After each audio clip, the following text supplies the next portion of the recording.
everybody, Scoutcrafty here again. It's Friday, TGIF. Thank God it's Friday. Hope you're doing well. We got a quick couple projects to get to today, and let's get started right away. Okay, first up, real quick, you remember last week I went upstate to take down that tree, and I saw I had a nail in my tire. So I said, you know what, that'd be a good idea. Let me do a video on how I put these plugs in. We brought up this discussion before. A lot of people have used these. Nobody that I know of has ever had a problem with plugs, even though patching's the proper way to do it. So I said, let's do it. So I brought everything upstairs, and let me show you what happened.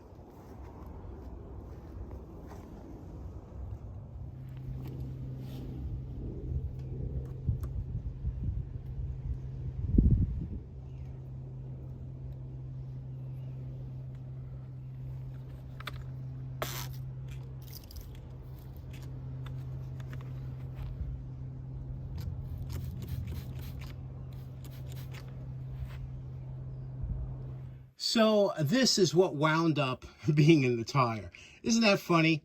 And I've had that happen before. I've had something that looks like it could be a nail or something and turns out to be a thumbtack, or like this. It's only not even 10 millimeters long. It's a short little guy. So it didn't go through the rubber. I made sure to spray it and check, but that was, we dodged a bullet on that one. However, I want to show you the kit that I use. This is a Cowhawk that I use, and I put the stuff that I get. Here's the last screw that I took out of one of my tires a while back.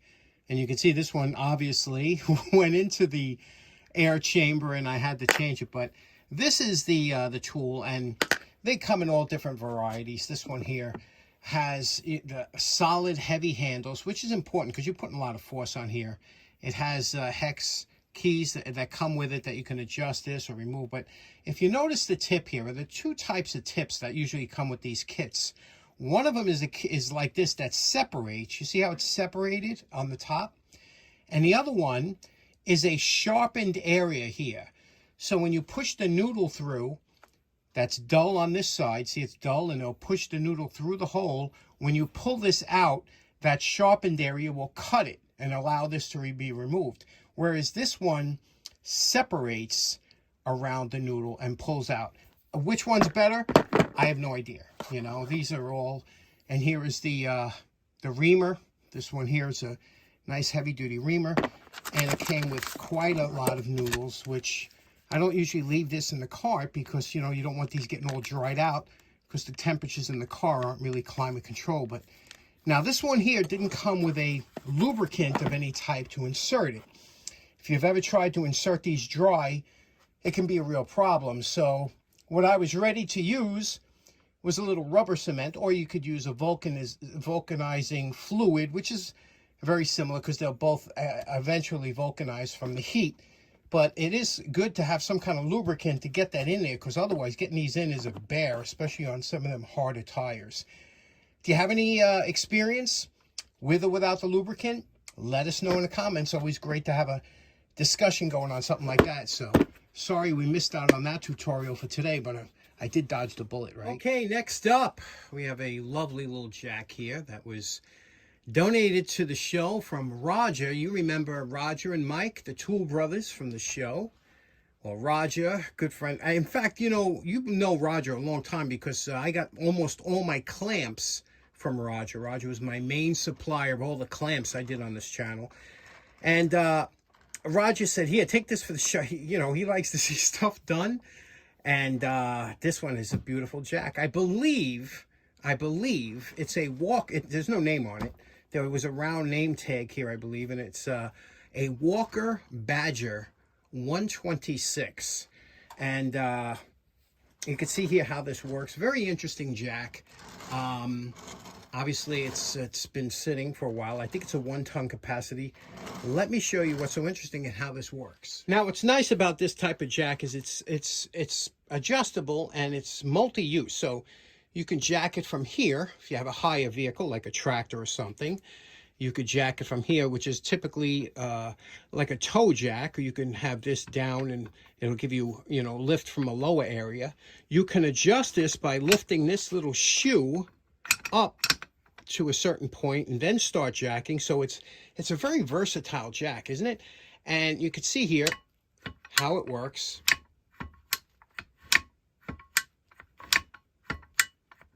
It is a click jack. You can see the teeth here. You have to be very careful with these type jacks, because what happens is, unfortunately, they used to call a lot of these type jacks widowmakers. If it doesn't catch right, or if it misses a tooth, it could come down. So you had to be very careful. To lower it, you would place this all the way down, and it would lower just like that.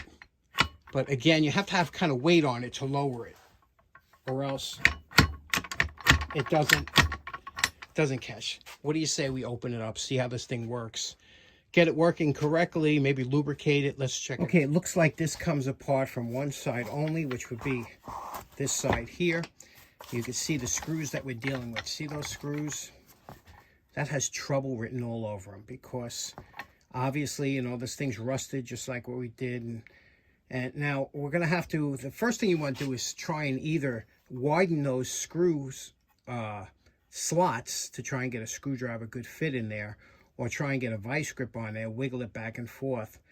A 50-50 won't really work too well, because you got to get in the threads, and it's in here, so you can't really get in the threads. You would just be making the top slippery. Let's widen this here with a hacksaw so we can get a better grip or purchase with a screwdriver.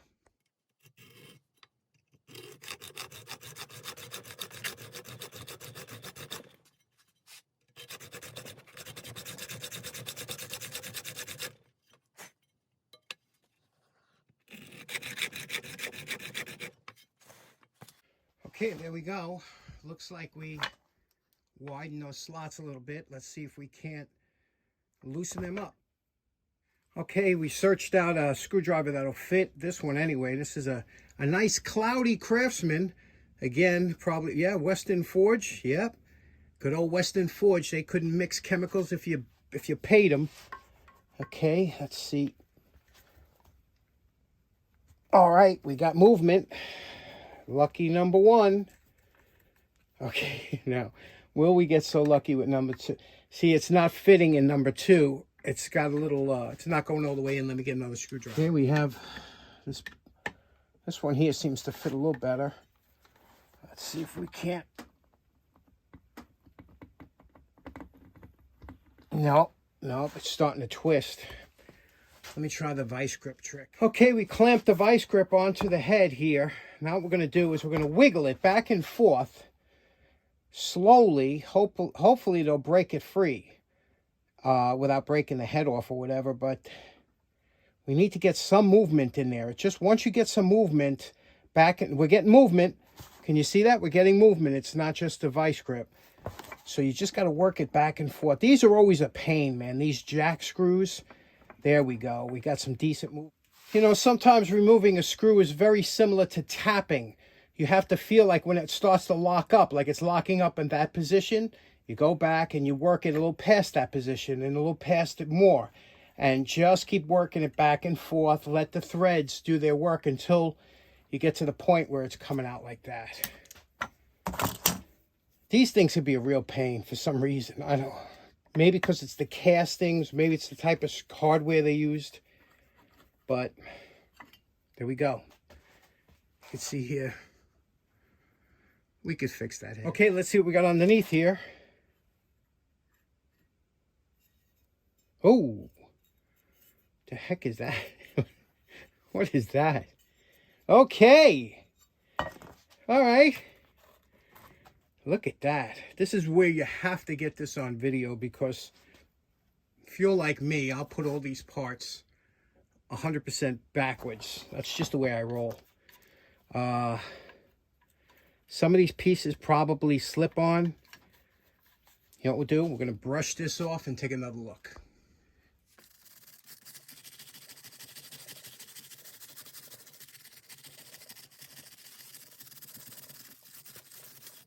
Okay, now you can see some of these screws, like here, I didn't even know that was a screw. Some of these screws are definitely homemade, you know, shop made or whatever. They're definitely not off that. So you have to be careful when you take them off. you know where they go, and you also have to make sure, you know, it's almost like doing a watch.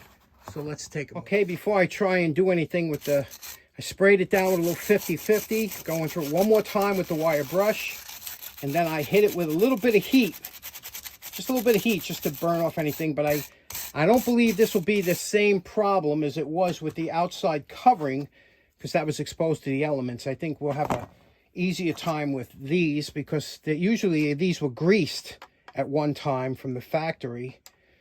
So I think it's, yeah, see, look at this. Very easy. I don't think we'll have a problem. Just remembering where everything goes. That's the key.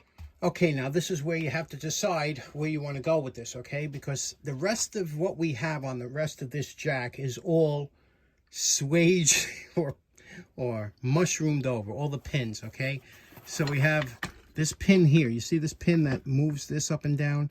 That's peened over on both sides. So that's meant not to come out. Now you could drill it out and put a new one in there.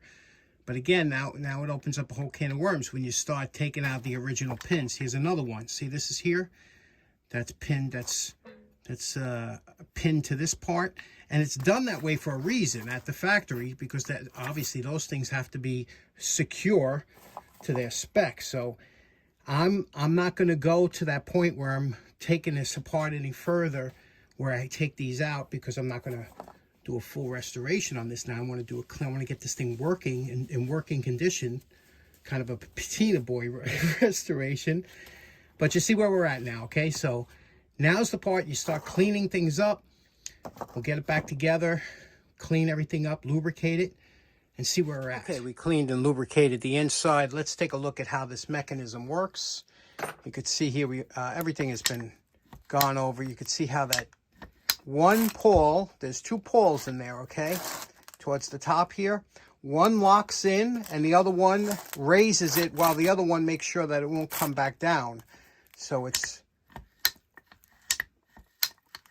kind of a complicated position. Now to lower it, when you push this down, it locks that out, and that'll allow you to lower it. The only thing is the cover has to be on, or else this will pop out. There's a little notch on the cover. So there we go. One thing I noticed when I was looking at pictures of this jack is I thought this was a small pin, a retaining pin that was in there. What it was a sheared off screw. We'll take this off and you could see that's a sheared off screw. So we're going to see if we can remove that now before we get further. Now, I don't know why these case screws are always a pain, but for some reason they are trouble. But this one wasn't trouble, especially since we had it soaking in kind of 50-50 overnight. But there we go. There's a screw. We're going to get 3 new screws for this. Next, I'm going to let the entire jack sit overnight in a bath of 50-50. Okay, we had the jack more or less soaking in 50-50 for 24 hours. And what that does, it breaks up a lot of the rust. And you could take a scouring pad. This is a copper type, copper coated. And this is called like a burnish, oil burnish rub. And you can go over here and you could rub this and get off a lot of the surface rust, things like that. Any of the outside paint that might, and then run a wire brush over it. And again, wipe it down. And this is a finish that's very much like a jack that you would see sitting in a garage that, you know, is encapsulated with like an old oil type finish. And I'll show you what that looks like at the end.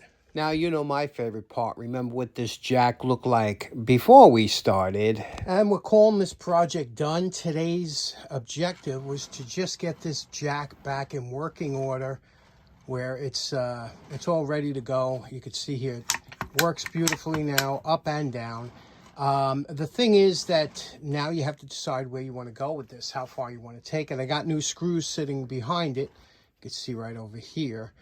I got some nice screws here, and we're going to see what. So let me know what you think in the comments. This is the patina look that a lot of jack collectors like. You know, it's kind of oil rubbed. You don't see any rust. It's lubricated. It works. You could throw that in the back of your vehicle. But these did come from the factory in like a kind of olive green. Some of the early ones, the 125s, came in blue. They called them, I I think Big Blue, the jack, and so they had one. But remember, these were 1-ton jacks. The cars back then, it's a 100-year-old jack. They weren't that big. This is before they came out with the bigger cars in the 30s and 40s.